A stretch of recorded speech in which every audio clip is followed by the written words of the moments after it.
Yes, mga Lods, magandang araw po sa ating lahat and happy Sunday po sa atin. Happy Easter Sunday po sa ating lahat mga Lods. So, ayan, magandang araw po sa atin ngayon. Yung iba naman, siyempre, yung iba mga Lods, no, nasa paliguan. Tayo naman mga Lods, nandito lang naman tayo. So, kasi hindi tayo maka mga Lods dahil marami rin tayong ginagawa. So, dito mga Lods sa bahay, dito lang tayo nagnilay-nilay sa pamamahay natin. So, siguro by, makakaano rin tayo mga Lods. Pero siyempre sa ngayon, medyo marami tayong mga Lods, kaya hindi tayo nakapag, muna. So, siyempre, sa iba mga Lods, so, enjoy na lang, no? Ingat, at ingat pa rin tayo mga Lods dahil may mga, siyempre, yung iba, nasa dagat. Di ba mga Lods, siyempre, ingat tayo sa dagat, no? Kasi, lalo pagka hindi ka marunong lumangoy, no? So, yan nakakaano yung hindi ka marunong lumangoy mga Lods, di ba? Kaya siyempre ingat pa rin tayo mga Lods, no? At siyempre mga Lods, kaya tayo nandito, siyempre dahil gagawa tayo ng recipe natin ng mga Lods for today. So, iniready na natin mga Lods yung ating mga kakailanganin, no? At siyempre, unang-una mga Lods, ito yung ating mga Lods, no? Pinaghiwalay ko sila, yung ating atay tsaka balunan mga Lods, no?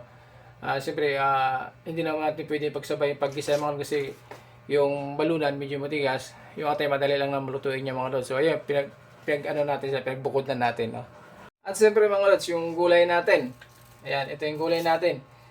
Ayan, hinugasan ko na siya mga Lods, pero siyempre hinugasan natin siya mga Lods, binabad ko pa rin siya sa tubig. Ayan, binabad natin sa tubig mga Lods, so, bago natin siya lulutuin.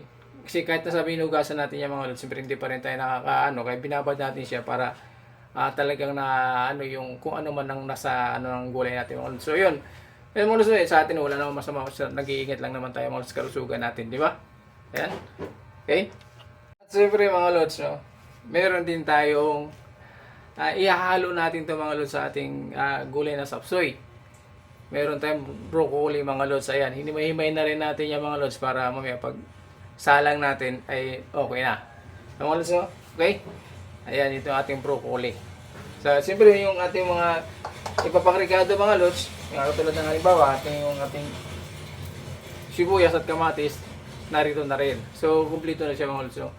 Ang gagawin natin dyan, sasalang na lang natin. So, ayan mga Lods, di ba? Ngayon, siyempre mga Lods, tutungo na tayo doon mga Lods sa ating lutuan. At nang sa ganun, maumpisa na natin. At tara mga Lods, samahan nyo ako hanggang sa ito ay magawa natin ng maayos. Pasasarapin natin ito mga Lods, yung ating lulutuing sapsoy. Tara! Okay?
Wow.